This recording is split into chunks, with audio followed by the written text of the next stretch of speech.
Break के बाद दोबारा आपको खुशामदीद कहेंगे। प्रोग्राम फोकस में हम डिस्कस कर रहे थे अपोजिशन की तरफ से एहतजाज की कॉल और उसकी तैयारियों के सिलसिले में जो पाकिस्तान तहरीक इंसाफ तैयारियां कर रही है और मुख्तलिफ मीटिंग्स हो रही हैं।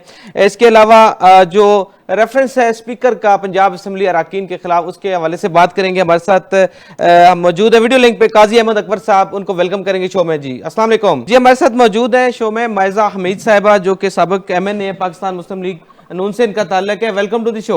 कैसे हैं आप, खैरियत से हैं? अच्छा, अब ये बताइएगा कि दोबारा जो है वो पाकिस्तान तहरीक इंसाफ की तरफ से एहतजाज की कॉल दी जा रही है, तो दोबारा क्या सड़कें बंद होंगी और पंजाब हुकूमत और जो फेडरल गवर्नमेंट है उसको रोकने के लिए दोबारा से जो है वो सख्त रद्द अमल का जो है वो इख्तियार करेगी? देखिए, बात यह है कि PTI को कामयाब होने में के लिए जो है वो अपने अंदर अपनी सफ़ों में देखना पड़ेगा। क्या वो एक कामयाब पावर शो कर सकते हैं? क्या वो आवाम को इकट्ठा करके बाहर ला सकते हैं? तो मैं नहीं समझती कि PTI को इतनी बड़ी थ्रेट है पंजाब की हुकूमत के लिए, फेडरल हुकूमत के लिए, कि कोई चीज़ बंद की जाए। इनकी 2-3 नाकाम किस्म की जो जलसे या रैली या जो जिस तरह भी इसको कहा जाए वो हो चुकी हैं, और उनमें मुझे नहीं लगा कि कोई जो है। लेकिन मायजा साहब, पंजाब हुकूमत पैनिक का शिकार हो जाती है जैसे एहतजाज का ऐलान होता है, और साथ ही जो है वो उसको रोकने के लिए पता नहीं उसका इतना वो वॉल्यूम होता भी है एहतजाज करनी है, लेकिन पैनिक हो जाती है पंजाब गवर्नमेंट। पंजाब हुकूमत जो है उसने ये भी देखना है कि जो PTI के लोग लीडर हैं, जो इंतशार फैलाते हैं, जो हुकूमत की जो बिल्डिंग्स हैं उनसे जो है पहले भी 9 मई की वाला काम करेंगे, तो उसको भी देखते हुए हमें एक प्रीएम्प्टिव मेजर लेना पड़ता है, पंजाब हुकूमत को लेना पड़ता है, सॉरी।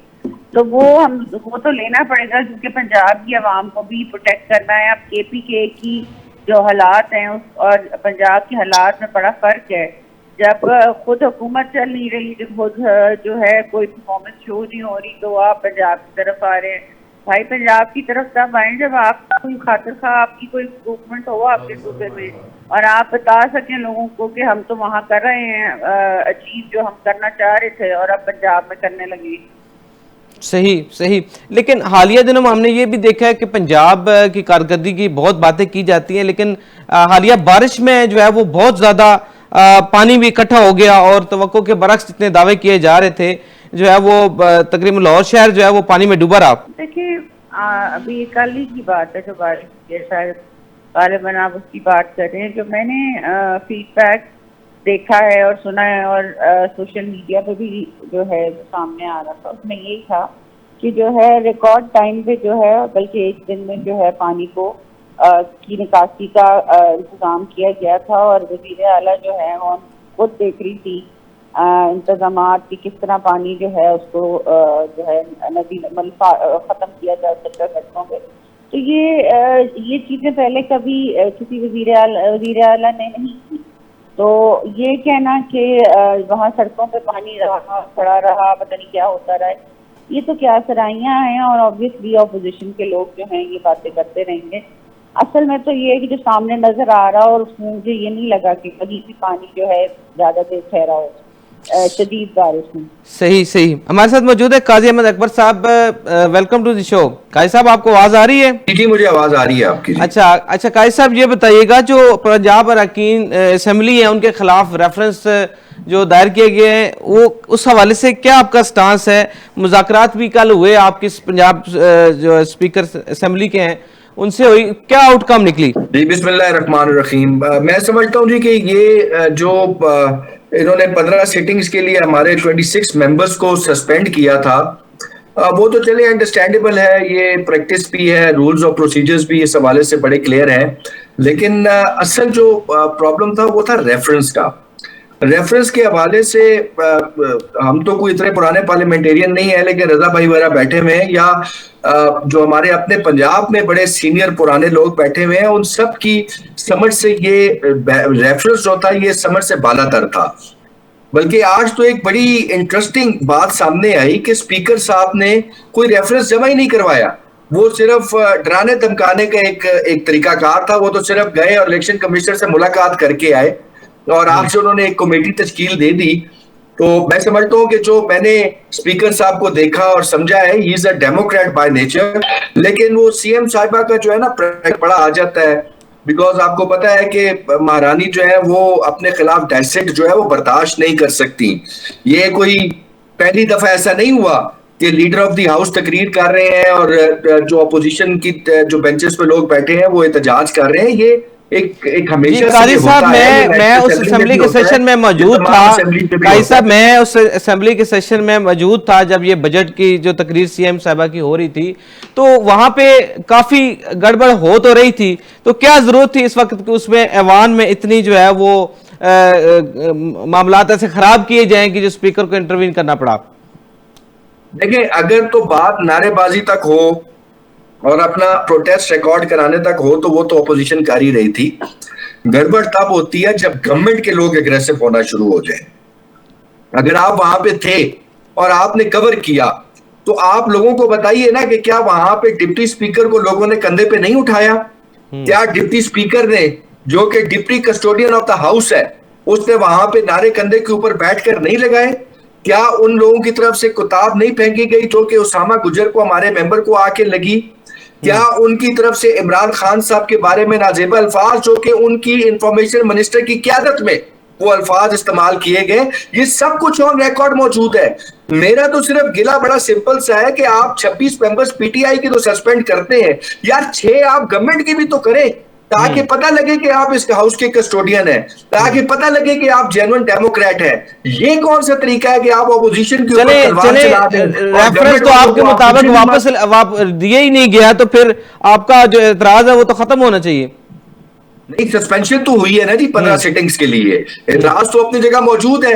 रेफरेंस तो हम पहले दिन से कह रहे हैं कि ये बेबुनियाद है, ये बेमकसद है, इसका कुछ हासिल वसूल नहीं होना।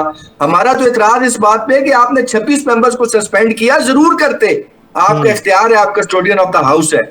6 बंदे आप कम से कम गवर्नमेंट से भी कर देते, ताकि कम से कम कल आने वाले वक्त में ये बात तो की जाती कि ये डेमोक्रेट स्पीकर था, इसने हाउस में डिसिप्लिन को मेंटेन करने के लिए तलवार चलाई, लेकिन हुकूमत और ऑपोजिशन दोनों के ऊपर चलाई। ये कौन सा तरीका है कि आप महारानी के कहने पर सिर्फ और सिर्फ ऑपोजिशन के खिलाफ जो है वो आप तलवार चला दें, और जो आपके हुकूमती मेंबर्स ने बदतमीजी की, जो वहां पे तूफान बर्पा किया, जो वहां पे बिलो द बेल्ट रिमार्क्स पास किए, जो वहां पे बैठकर किताबें फेंकी, वो सब जायज, और जो कुछ ऑपोजिशन ने किया वो सब जुर्म। मैं नहीं समझता कि किसी किस्म के इंसाफ के मेयार को वहां पे कायम किया गया है। सही सी। अच्छा रजा अरुण साहब, ये पार्लिमानी तारीख के आप शायद रही हैं, तो ये क्या जो रवायात में है हमारे, है कि इस तरह का एहतजाज हो जिसपे स्पीकर को इंटरवीन करना पड़े और इतने हालात खराब हो कि जो है बात रेफरेंस तक आ जाए? मैं नहीं समझता बात को जो है वो रेफरेंस तक जाना चाहिए।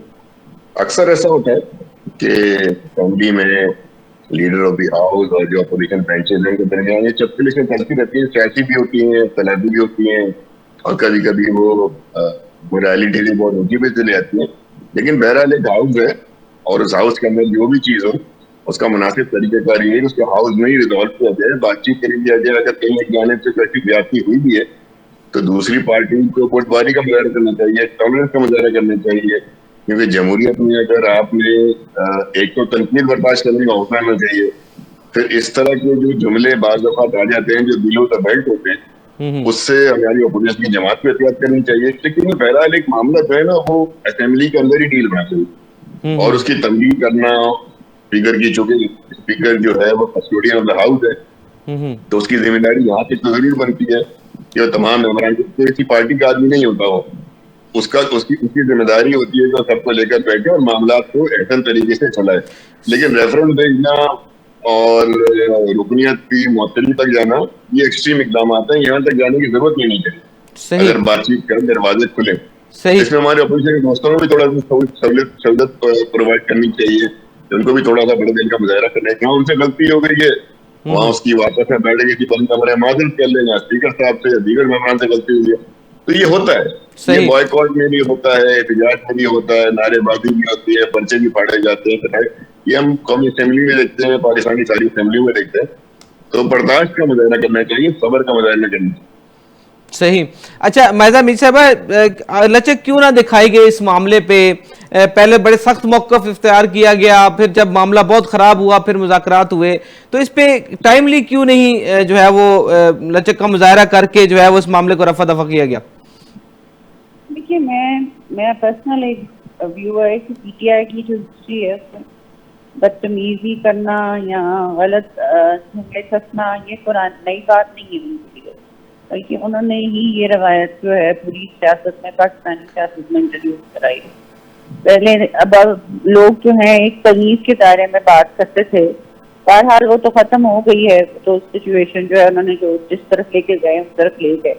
बट ये है कि असेंबली में भी एज एन ओल्ड मेंबर मैंने देखा था कि कभी तमीज रहती है और जो है स्पीकर का एटलीस्ट जो है वो ख्याल रखा जाता है कि उनकी जो पावर्स हैं और उनकी जो प्रोरोगेटिव्स हैं उसमें जो है देखा जाए कि अगर जो है वो जितनी इजाजत दी जाए उतनी उस तरीके से ऑपोजिशन करनी चाहिए। लेकिन ठीक है, पीटीआई हुकूमत में थी, हम लोग भी जो है अपोज करते थे, जब बोलते थे लीडर ऑफ द हाउस, हम भी बहुत ज्यादा एहतजाज करते थे। लेकिन आई थिंक एक टाइम होना चाहिए जिसमें जो है स्पीकर को किसी भी हाउस के अपर हो या लोअर हो, सबको ये रियलाइज कराना चाहिए पीटीआई को कि एक तो ये जो बदतमीजी या गलत जुमले कसना या ओवरली एक्टिव होना या more loyal than the king बनने की कोशिश करनी जो है वो बंद कर देनी चाहिए, और तमीज के दायरे में तरीके से, क्योंकि आगे खातून है, वो मुल्क की चीफ मिनिस्टर भी हैं, वो बोल रही हैं, थोड़ा सा ख्याल करना चाहिए कि पूरी दुनिया हमें देखती है, तो हम जो है ऑपोजिशन के तरीके से करें, ना कि वहाँ पे कुछ जंगल बन जाए और वहाँ पे कोई हाथापाई और जी जी। अच्छा काजी साहब, ये पहले भी लास्ट ईयर भी जो है वो एक मसला हुआ था असेंबली में, और उसके बाद जो है इस्तेकाक कमेटी में वो पेश हुए थे अरकान, तो ये तो फिर रवायत नहीं बन गई काजी साहब? देखिए, रजा भाई ने बड़ी जबरदस्त पार्लियामेंट्री बात की कि ये होता आया है, और ये सिर्फ पाकिस्तान की असेंबलियों में नहीं होता, ये यूरोपियन जो so called champions of the democracy हैं उनकी भी असेंबलीज में ये सब कुछ होता है। दूसरा, जहां तक देखे ना बदतमीजी के कल्चर की बात है तो अच्छा नहीं लगता, लेकिन क्या पीली टैक्सी का जब जमाना आया, जब ये बातें नून लीग की तरफ से की गई, तो क्या तहरीक इंसाफ ने की थी? क्या बराना तस्वीरें जो हैं हेलीकॉप्टरों से वो पाकिस्तान तहरीक इंसाफ ने फेंकी थी? क्या उस टाइम पे जो मुक्के और कसून चले थे 89 और 90 की असेंबली में, क्या वो उस टाइम पाकिस्तान तहरीक इंसाफ वहां पे मौजूद थी? ये देखिए, ये लेक्चर देना बड़ा आसान है कि जी बदतमीजी का कल्चर पाकिस्तान तहरीक इंसाफ ने प्रमोट किया। पाकिस्तान में चंद एक जमातें तो हैं जो नजरिए की बुनियाद पे खड़ी हैं, उसमें आप कह सकते हैं कि तहरीक इंसाफ है, जमात इस्लामी है, MQM है, ये बाकी तो जितनी जमातें हैं ये तो मैं समझता हूँ कि ये तो पॉलिटिकल डायनेस्टीज हैं कि बाप दादा, दादा के बाद बाप, बाप के बाद बेटी, बेटी के बाद उसका बेटा, और फिर उसके बाद पता नहीं आगे से उसका तो कासिम सलमान भी आ रहे हैं जनाब, आपके कासिम और सलमान भी आ रहे हैं, हो सकता है वो भी सियासत करे, हो सकता है। कासिम और सलमान सियासत नहीं करेंगे, मैं ऑन रिकॉर्ड कह रहा हूँ मुदस्सिर साहब, और आपने अभी तक मेरी उस बात का जवाब नहीं दिया कि आप अगर हाउस में मौजूद थे तो मुझे आप बताएं कि क्या हमारी इंफॉर्मेशन मिनिस्टर अज़मा बुखारी ने इमरान खान साहब के बारे में बिलो द बेल्ट नारा लगवाया या नहीं लगवाया? आप वहां पे मौजूद थे, अल्लाह को हाजिर नाज़िर जान के सेशन तो लंबा था, मैं सारा तो जाहिर हम मौजूद जरूर थे, एहतजाज था, लेकिन वो आपस में जो अपोजिशन और गवर्नमेंट के जो अरकान है उसमें धक्कन पेश जरूर हमने दी थी, ये बात की हम ऐनी शायद हैं, लेकिन हाउस के अंदर क्या बात हुई ये हमारे तक नहीं पहुंची। अगर आप ये भी मानते हैं कि हुकूमत और अपोजिशन में धक्कन पेश हुई तो इसका मतलब कि हुकूमत की, और आपने वो देखा था जब डिप्टी स्पीकर साहब को कंधों पे उठाया गया था, या उस टाइम भी आप नहीं थे? नहीं, वो मेरे सामने जरूर नहीं हुआ, लेकिन कहने का मकसद ये है कि अगर ये रवायत चलती रहेगी तो फिर असेंबली कैसे चलेगी? असेंबलियां पहले भी चलती रही असेंबलियां, अब फर्क ये है कि अब जो लीडर ऑफ द हाउस है ना वो महारानी साहिबा है, वो किसी किस्म का डेसेंट बर्दाश्त नहीं कर सकती। असल प्रॉब्लम ये है, जब prime minister Imran Khan speech करते थे तो उस टाइम जो तूफान बदतमीजी बर्पा किया जाता था, हमने तो कभी किसी को सस्पेंड नहीं किया। ये फजूल बातें। अभी सिर्फ इशू जो है ना वो माइंड सेट का है। वो माइंड सेट क्या है? वो ये है कि मैं महारानी हूं, मैं हाउस में एंटर हुई हूं। अब देखिए ना, इनकी तो जमात का कल्चर ये है कि ये हमें कह रही हैं कि जी शाह से ज्यादा शाह के वफादार। हालत ये है कि मरियम नवाज अभी हाउस में एंटर नहीं होती और सारे एमपीएस जो है वो जाके दरवाजे पे खड़े हो जाते हैं। जब वो आगे कुर्सी पे बैठ जाती हैं तो सारे इंश्योर करते हैं कि वो अपना चेहरा जो है महारानी साहिबा को दिखा दें। चले आपका पॉइंट आ गया काई साहब। वो सिर्फ इसलिए अपना चेहरा दिखाते हैं कि उन्हें पता है कि आज असेंबली में ही चेहरा दिखाना है, इसके बाद महारानी साहिबा ने हमें मिलने का टाइम नहीं देना, बल्कि महारानी की जो कनीज है उससे भी टाइम लेने के लिए आपको 1 महीने का इंतजार करना पड़ता है। मायजा हमीद साहिबा खुद मुझे 1 महीने के अंदर मिल के दिखा दे कनीज को। मैं महारानी की बात नहीं कर रहा, मैं कनीज की बात कर रहा हूँ। मायजा साहबा, ये जो काई साहब फरमा रहे हैं कि वाकई ऐसा एमपीएमएनए को मिलना जो है वो लीडरशिप से इतना ही मुश्किल है, मुहाल है। तकलीफ असल में ये है कि मतलब मैं ये इन चीजों में जाना नहीं चाह रही। मैं ये कोशिश कर रही हूँ कि ये चीजें भी जो हैं मतलब हम तरीके से बात करें। बात ये देखें, एक चीफ मिनिस्टर हैं सूबे की और मुल्क के पॉपुलर लीडर हैं, दोनों लीडर रहे हैं मियां नवाज शरीफ और मरियम नवाज, और जो असेंबली के अरकान हैं वो अवाम की नुमाइंदगी करते हैं। उनको भी अपने लीडरान के साथ असेंबली में भी नजर आने का दिल करता है उनको।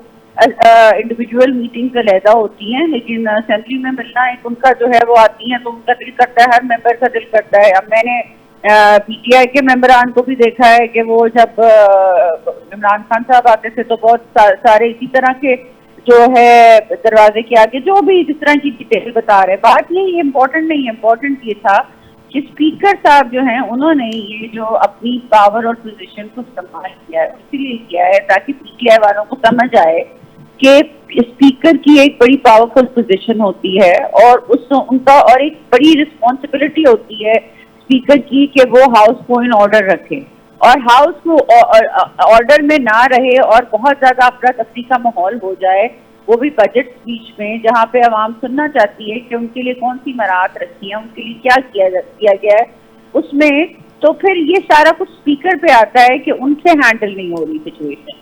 तो ये जो कहना कि बार बार जी चीफ मिनिस्टर साहिबा फ्रेंड हो गई हैं, चीफ मिनिस्टर तो शहबाज शरीफ साहब भी थे, चीफ मिनिस्टर मरियम नवाज, उनको ये चीजें ऑफेंसिव नहीं लगती, बल्कि ये तो ऑपोजिशन का हक है। लेकिन at the same time speaker साहब का ये प्रोगेटिव है कि अगर उन्होंने ये किया है तो मैं समझती हूँ कि दिस इज अ लेसन और इससे कुछ सीखना चाहिए ऑपोजिशन मेंबर्स को कि एक हद तक जाना चाहिए, उससे आगे नहीं जाना चाहिए क्योंकि उसकी भी कोई रिपरकशन हो सकती है। सही। अच्छा रजा हारून साहब, ये बताइएगा कि कोई आपका फ्यूचर प्लान है या कोई निगोशिएशन हो रही है कि गवर्नमेंट में बाकायदा आप कोई शामिल होंगे कैबिनेट में, इसके हवाले से आपका क्या पोजीशन है पार्टी की? क्लैरिटी है पार्टी में, ना ऐसी कोई बात की है, ना ऐसी कोई निगोशिएशन हो रही है, ना गवर्नमेंट की तरफ से कोई बात आई है। तो अफवाहों की बुनियाद पर तो बहुत गुफ्तगू ही बेकार है। खबरें तो बड़ी गर्दिश कर रही हैं कि जी वो कैबिनेट में वो शामिल होंगे, गवर्नमेंट में जो है वो हिस्सा बनेंगे। अफवाहें बहुत, खबरें नहीं है, जिनको खबरें थोड़ी बोलते हैं जो आजकल आप लोग खबरें बना के बताए थे, ये अफवाहें होती हैं, ये फीलर्स होते हैं, थोड़े जाते हैं यूट्यूबर। लेकिन वो पहले तो अफवाहें होती हैं, बाद में वो जो है वो खबर जो है हकीकत बन जाती है। इसीलिए कह रहा हूँ कि मोहतात तरीका और संजीदा तरीका ये है कि किसी खबर पर बैठकर बात की है। अफवाह तो फुलझड़ी तो छोड़ी चली जाती है, आप गुफ्तगू शुरू कर दें तो खबर बन जाए, इसीलिए उसपे गुफ्तगू करना क्या था। देखिए जब ऐसी कोई सूरत हाल होगी तो उसको खुलकर बयान करने में क्या एहतियात है, वो क्या जरूरत है किसी साथी के जरिए फुलझड़ी यूट्यूब पे छोड़ी जाए, किसी को जरूरत है? कोई जरूरत नहीं। सही। ये बड़ी छोटी छोटी बातें हैं, वो खामखा सीधे से जाते हैं फजूल की चीजों। सही। अच्छा, पंजाब में आपके मुज़ाकरात भी नून लीग के साथ होते रहे हैं और कोई पावर शेयरिंग का फार्मूला तय पाया है या अभी जो कि तो सिचुएशन चल रही है? नहीं, ये तो तय है। पंजाब में गवर्नर तो पार्टी के, ये पावर शेयरिंग है। इसी तरीके से पंजाब में जो है एक अंडरस्टैंडिंग है, कमेटी बनी है मुज़ाकरात की, सूबाई लेवल की, पार्टी लेवल की पावर शेयरिंग का फॉर्मूला है, उसके तहत मुज़ाकरात होते हैं। ये हमेशा होता है। देखें, याद रखें, जब भी दो जमातों के दरमियान अलायंस होता है तो उसको मर्जर नहीं होता। दोनों सियासी जमातें अपनी अपनी सियासी हैसियत, अपने अपना सियासी तशक्कुर बरकरार रखते हुए एक साथ मिलकर बैठते हैं किसी कॉमन पॉइंट एजेंडा पे। अब पंजाब जो है वो बेसिकली जो है वो तमाम सियासी जमातों का पॉलिटिकल ग्राउंड भी है। तो मर्जर में ये तो नहीं हो सकता कि मुस्लिम लीग जो है वो पीपल्स पार्टी के हक में दस्तबरदार हो जाए, या पीपल्स पार्टी जो है वो मुस्लिम लीग के अहमद अलमार हो गए, या पीटीआई के दोस्त सोचेंगे चलो यार आज हमें इनसे एहतियात करना है तो अपनी सीटें को दे दो। ये तो नहीं होता ना। तो कल तो इलेक्शन सब लोग दूसरे खिलाफ खड़े होकर लड़ना। तो जो मुकामी सतह की सियासत होती है, जो डिस्ट्रिक्ट की सियासत कहलाती है, या यूपी वार्ड की सियासत कहलाती है, या डिवीजन की सियासत कहलाती है, उसके अंदर और कौमी सतह की सियासत में बड़ा वाज़ेह फर्क होता है। और उसी हिसाब से मुख्तलिफ सतह पे लीडरों में चपकलिशें भी होती हैं, बातचीत भी होती है, लेकिन बहरहाल at the end of the day हमें अपने मरकजी लीडरों को देखना होता है, मरकजी रहनुमाओं को देखना होता है। मकामी सतह पर अब देखें ना, बाद इलेक्शन ऐसे हुए हैं, बाद इलेक्शन अभी हाल ही में जी जी माइला दीदी बैठी हैं, एक अजय अकबर साहब बैठे हैं, कि जहाँ बाकायदा पीपल्स पार्टी के खिलाफ बाकी तमाम जमातों ने इत्तेहाद बनाया। जी जी पीटीआई भी उसमें शामिल हुई, जमात में शामिल हुई, लेकिन उनका बाकायदा कोई अलायंस तो नहीं है। इसी तरीके कहीं हो सकता है मुस्लिम लीग का उम्मीदवार खड़ा हो तो पीटीआई का उम्मीदवार के सामने हो तो दीगर जमातों से इत्तेहाद करे। तो अलायंस में ये पाबंदियां नहीं होती दूसरी जमातों पर। सही। लेकिन फिर जो हुकूमत के फैसलों का बोझ है, जैसे अब कीमत चीनी की बढ़ रही है, या जो स्लैब लूटिंग है, जिस स्लैब के ऊपर एक बड़ी कंट्रोवर्सी चल रही है, ये सारा बोझ तो फिर बर्दाश्त करना पड़ता है। जी बिल्कुल करना पड़ता है और करना चाहिए, क्योंकि बजट में अगर पाकिस्तान पीपल्स पार्टी ने हुकूमत के बजट को सपोर्ट किया है, इसका मतलब है कि उसकी हर चीज को ओन करेगी और उसको डिफेंड करेगी। जरूरत इस बात की है कि अगर किसी फैसले की बुनियाद पर महंगाई बढ़ रही है तो उस फैसले के ज़मरात, असरात और वजूहात, इससे आप आवाम को आगाह करें कि क्यों आज आपको ये फैसला करना पड़ गया। इसलिए कि पीछे आपने फैसला गलत किया था। तो अवाम तक हदायत पहुंचाना और उस बुनियाद के ऊपर पीपल्स पार्टी का ऑपोजिशन करना, ये भी जायज है। तो ये सब सियासत के उतार चढ़ाव नहीं, ये डेली रोजमर्रा के मामला हैं। इसमें जो मैं समझता हूँ वो जरूरी बात यही है कि अवाम को ऑन बोर्ड रखें, अवाम को आगाह रखें। और एक बात और मैं रिक्वेस्ट करूंगा हमारे दोस्त जो पीटीआई के दोस्त बैठे हैं कि जब हम मीडिया में बैठे तो हम कोशिश करें कि मोहतरम है कारी साहब, लेकिन जैसे चीफ मिनिस्टर के लिए एक लफ्ज इस्तेमाल किया ना, अब ये टीवी पर बैठकर लफ्ज इस्तेमाल करने वाला नहीं है। महारानी बोले, बोलेंगे, मैं बड़े एहतराम के साथ उनसे रिस्पेक्ट करूंगा कि ये हम गली सड़कों में तो कर सकते हैं, लेकिन जहां हमें पूरे पाकिस्तान के आवाम देख रहे हैं वहां हमें सब नहीं करना चाहिए। बेनजारी होती और इस बेनजारी का फायदा कोई नहीं।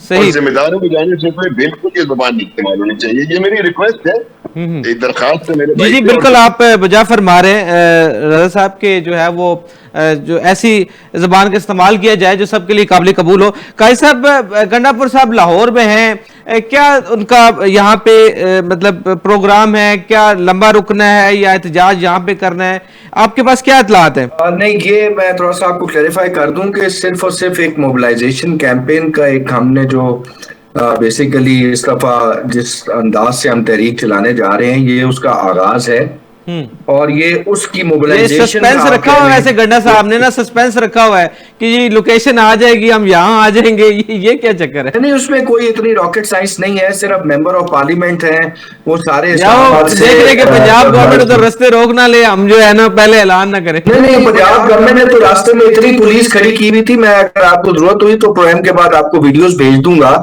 लेडीज पुलिस, और वो बेतहाशा पुलिस थी। But that does not make any difference. एक पीसफुल रैली है जो सारे मेंबर ऑफ पार्लियामेंट पीटीआई के निकालने हैं, वो इस्लामाबाद से शुरू हुई है, उससे जाके कल्मिनेट करना है लाहौर में, और फिर लाहौर में भी कल सीरीज ऑफ 2-4 मीटिंग्स हैं, और उसके बाद ये नहीं तो मतलब वो तो देखे ना, एक हमने जब सेशन करनी है तो हम यही चाह रहे हैं ना कि लोगों को पंजाब में हम बताएं कि जी हम निकल पड़े हैं। हम मोटरवे से हमने कुछ सिर्फ पेंडा मार के लाहौर थोड़ी पहुंचना था। द आइडिया वाज कि हमने डीटी रोड से गुजरना है, लोग वहां पे हमें देखे गुजरते। जी क्या रहे? मैं कह रहा हूँ पूरी जीटी रोड को पावर शो के तौर पर इस्तेमाल करें। नहीं, पावर शो जो है वो 100 के करीब पंजाब का पार्लियामेंटेरियन और कोई 60-70-80 के करीब केपीके का पार्लियामेंटेरियन, चंद एक एमएनए सेनेटर्स से जो है वो पावर शो नहीं होता। ये बेसिकली उस मोबिलाइजेशन का मैं आपको बता रहा हूँ कि जो अगले आप चंद दिनों में देखेंगे कि आहिस्ता आहिस्ता अपना जोर पकड़ेगी। ये उसकी पहला स्टेप है जो आज हमने उठाया है। ये अब आपको हर दूसरे तीसरे दिन एक नई चीज देखने को मिलेगी, बिकॉज हमने जिस तरीके से खान साहब ने अडाला जेल से फरमाया कि अब हम एक जगह पे लोग इकट्ठे नहीं करेंगे बिकॉज ये ज्यादती करते हैं, ये गोली चलाते हैं, ये लिहाज नहीं करते। यहाँ पे शायद वो जो पॉलिटिकल डाइसेंट है या जो पॉलिटिकल अपनी वो कहते हैं ना अपने राइट्स को हासिल करने के लिए जो एक प्रोटेस्ट का तरीकाकार है वो शायद उसकी एक्सेप्टेबिलिटी उस तरीके से नहीं है। तो इस दफा हम उसको चेंज कर रहे हैं, हम एक larger segments of the society को उसमें इन्वॉल्व कर रहे हैं और उसको एक ज्यादा ग्रास रूट लेवल पे उस तहरीक को लेके जा रहे हैं ताकि रिस्क भी कम से कम हो। और हम नहीं चाहते कि पंजाब गवर्नमेंट की पुलिस जो है वो क्राइम की तरफ कम रुझान दे और पीटीआई की तरफ ज्यादा रुझान दे। हम इनको भी ज्यादा तंग नहीं करना चाहते। के प्रोग्राम में तफसीली गुफ्तगू हुई और तहरीक इंसाफ की जो एहतजाज की कॉल है उस सिलसिले में उनकी तैयारी जारी है और दावे किए जा रहे हैं कि एक बहुत बड़ा एहतजाज करने जा रही है पाकिस्तान तहरीक इंसाफ। और इसके अलावा सुनने में आ रहा है कि जो कासिम और सलमान है जो कि बानी पीटीआई के बेटे हैं वो भी शायद पाकिस्तान है और यहाँ आके कोई सियासी सरगर्मियां करें या कम से कम जो अपने वालिद की रिहाई के हवाले से कुछ ना कुछ इकदाम करने का सोच रही है। इसके अलावा जो पंजाब में अरकान असम्बली हैं उसके हवाले से जो उनका मौक़िफ़ ये है कि जो द कंपेल और जो असम्बली में जो एक मैस क्रिएट हुआ उसमें जो हुकूमती अरकान भी शामिल है तो स्पीकर को चाहिए था कि इसके ऊपर जो इंसाफ पर मबनी फैसला होना चाहिए था और हुकूमती अरकान की भी सस्पेंशन और अगर कहीं रेफरेंस दायर होना है या नायली की तरफ कोई बात जाती है तो बात जो है वो इंसाफ पर मबनी हो और दोनों पार्टियों का जो है वो कि अरकान को शामिल किया जाए। इसके अलावा सेनेट में इलेक्शन के हवाले से जो पीपल्स पार्टी का मौक़िफ़ है वो मिलजुल के चलने के हवाले से है और आज उनकी जो मुज़ाकरात हुए मौलाना फजल रहमान साहब के हवाले से और रज़ा हारून साहब का कहना था कि पीपल्स पार्टी जो है वो सेनेट के इलेक्शन में अपनी जो है एक्टिव है और इसी निस्बत से अपने वो नताइज को प्रेडिक्ट कर रही है। हम बहुत बहुत शुक्रिया अदा करेंगे रज़ा हारून साहब का और मायज़ा हमीद साहबा का और काजी अहमद अकबर साहब आज प्रोग्राम में शामिल थे और तफसीली गुफ्तगू हुई मौजूदा सियासी सूरत हाल से। प्रोग्राम फोकस में आपसे इजाज़त चाहेंगे। अल्लाह हाफ़िज़।